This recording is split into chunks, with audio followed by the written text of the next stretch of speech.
Hi, this is Ken Kaplan from the New England Motorcycle Museum, and I'm sure you're watching this video for the same reason I'm here. When I saw this bike, I was like, wow, this thing's absolutely gorgeous. I love this classic BSA 441 Victor style. When they rolled it in the showroom, I was like, man, do we really have to sell this thing? And the answer is yes, we do. This is one of the museum bikes we had on display, but we're trying to raise funds to finish the restoration of the big building, the $4 million investment that we have, but we came up short about $300,000, and it's going to a good cause. This bike is owned by the museum, so it's all going to a good cause, and I was hoping to hang on to it. We bought 34 motorcycles from Flathead Jack's collection. Jack's wife passed away. Jack's in his late 70s, and we got some really, really cool old bikes from him, including this BSA and some old Triumphs, and this one's going up for sale. Jack had a real kind of a unique style all his own. He did a couple things to this bike that deviate from its original condition. He put the 400 by 18 front tire. He swears by the bigger front tire, and you know, I've ridden about 10 of his bikes that had that, and I have to agree, they handle amazing with the bigger front tire on it. He said it was great for if you're going off-road or going over curbs. It actually acts as suspension, so it's got a bigger front tire on it. Jack actually made these Superbike bars. I don't know what he made them out of, but he cut them down and welded them, and they look really cool. They have a really cool cafe style to them. The bike's just gorgeous with the chrome and red tank. This is a 441 special with the checker flag. I mean, it's a beautiful bike. This is made in England on the frame right over here. The bike was running when Jack parked it several years ago. We have not cleaned the carb. We haven't done anything to the bike, so I can't confirm anything other than it's got good compression and kicks over, and it's a beautiful bike. We probably should clean the carb and get it going, but we've got a lot of bikes. Compression's excellent on the bike. This bike's a right side shifter, as you can see, and it's got a set of kind of like almost like a set of a rear set style pegs on it. I don't know if those are original or not, but it kind of lends to the cafe look. And Jack was a master craftsman. He handmade this custom exhaust. It looks something like you'd see it from a Scalvini or a Pro Circuit exhaust, like a factory exhaust pipe. He welded that on to complete the cafe look. It's got a velocity stack on the carburetor. It's plugged up right now to keep varmints and dust and dirt out, but it has a velocity stack. And this says BSA Motorcycles, Birmingham, right here, and it's got one of the original BSA motorcycle decals right here. I believe these are the original frame decals on the bike. It's just a beautiful bike. Really a piece of moto art. It's been on display in the museum as moto art. Oil's nice and clean on it. Dipstick's in beautiful shape. The chrome on the front fender's gorgeous. It's got a brand new set of grips on. The levers are nice and straight. The tack and speedo look to be in superb condition. Only 14,000 original miles on the bike. It's got a cafe style mirror, compression release. The amp meter gauge on the headlight is in Lucas. It's in beautiful condition. Just a fantastic looking bike. The brakes work great on it. The suspension appears to be good. You know, I'm thinking just to adjust the points, put some carb in it, clean gas in it, clean the carb, and it'll be off to the races. All of Jack's bikes that he said ran beautifully, so I can confidently recommend that that this would run quite easily. The rear fender is in beautiful condition. It has a luggage rack on the back. I don't know if that's a BSA item or an aftermarket item. The original taillight's in beautiful shape. The seat's in beautiful shape, as is the trim piece on the bottom of the seat. Has the BSA logo right here on the inside of the tank. Is wow, beautiful shape.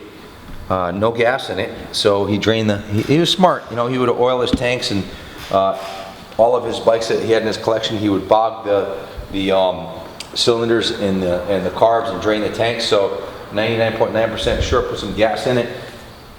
Ignition keys right here, and a battery, and it should probably fire right up. The aluminum rims that are on it are in fantastic shape. And I also have, as a bonus, this came from Flathead Jack's collection, and I was told that this may be one of the original tank that came on the bike. I'm not really sure, but This is a gorgeous aluminum, super light BSA tank, and it has a polished aluminum on the sides. Just a stunning looking tank. I would venture to say this tank's probably worth somewhere between $300 and $500 alone. So that's included with the bike. We've got a reasonably low reserve on it, and remember, it's going to a good cause. It's helping support not only protecting motorcycle history by preserving this gorgeous piece of moto art, but you're also helping fund New England Motorcycle Museum. So take a walk around with the camera, do some close-ups. Jack also plugged up the exhaust pipes on all his bikes. Take a look at the exhaust plug. The intake and exhaust was plugged after they were fogged. Super intelligent mechanic he is. So the Victor in the BSA's name directly refers to its motocross success. The key to understanding the BSA Victor Specialist concept lies in the bike's name. BSA won the 500cc World Motocross Championship in 1964 and 1965, and 40 years ago, motocross success was good for road bike sales. So this engine won motocross championships, and that translated to sales on Monday. If you look at the engine, this is a square barrel engine. The engine's absolutely gorgeous. The heads are in beautiful condition, the jug's in beautiful shape, the cases are in beautiful shape. Pure moto porn. Pure moto art. If you are an investor and you don't even like motorcycles, buy this. It's a great investment. Put it in your living room on display. Your wife will love it. Well, maybe not. Put it in your man room. But seriously, if you're an investor, buy this bike. If you're a collector of vintage British bikes, buy this bike. If you're a guy getting into cafe bikes and you want something unique that no one has, buy it. I can think of 100 different reasons why this is a great bike to buy. This would not be for sale. We've sold all of Cadillac Jack's collection, or excuse me, Flathead Jack. His name was Flathead Jack. Sorry about that. I have another friend named Cadillac Jack, but this is the last of Flathead Jack's collection, and I saved the best for last. This was my personal favorite. I love the style of this bike, and it's been on display in the New England Motorcycle Museum showroom for about a year now. But we're down in the wire here with finishing the big building. I gotta get this thing done. So yeah, it's gotta go. The Victor GP Racer was very much the younger brother of the innocuous 250cc BSA C15 road bike, a machine never intended for racing. By the time it had transmuted into the Victor, the 441cc bike had been bored and stroked and the power vastly increased.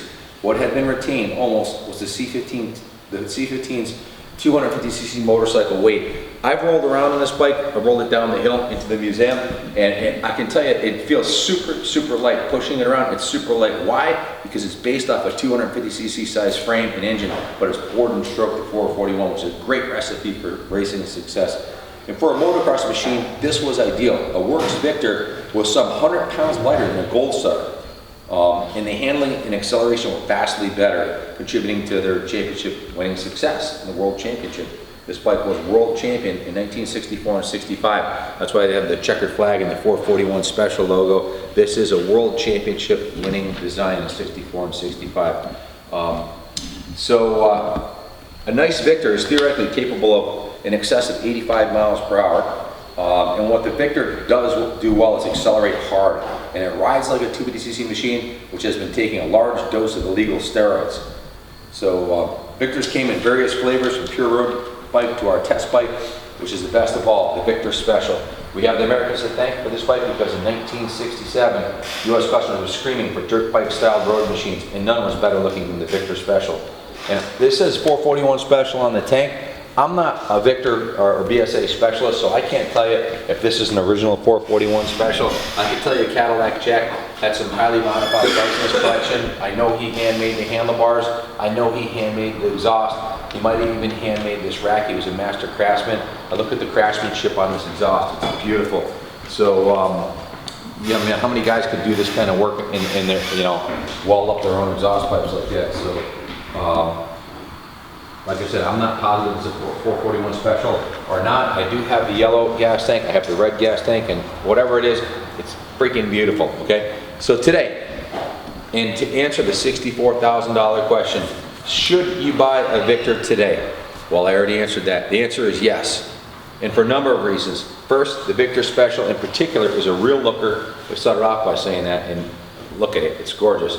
If you hanker after being the GP motocross star you never were when you were 16 years old, nothing will excite you like the red BSA logo sitting proudly on the polished alloy and Spectrum Master gas tank. So alloy in red, just beautiful. Or the alloy and Spectrum Master yellow. If you want to switch to the yellow tank, that comes with it. You know, show up at a vintage bike meet every year with a different tank. They won't know. They'll think you got a new bike. But so anyways, I hope it goes to a good home. If you want to come look at the bike, please do. If you want a mechanic, check it out, please do. It's a fantastic bike.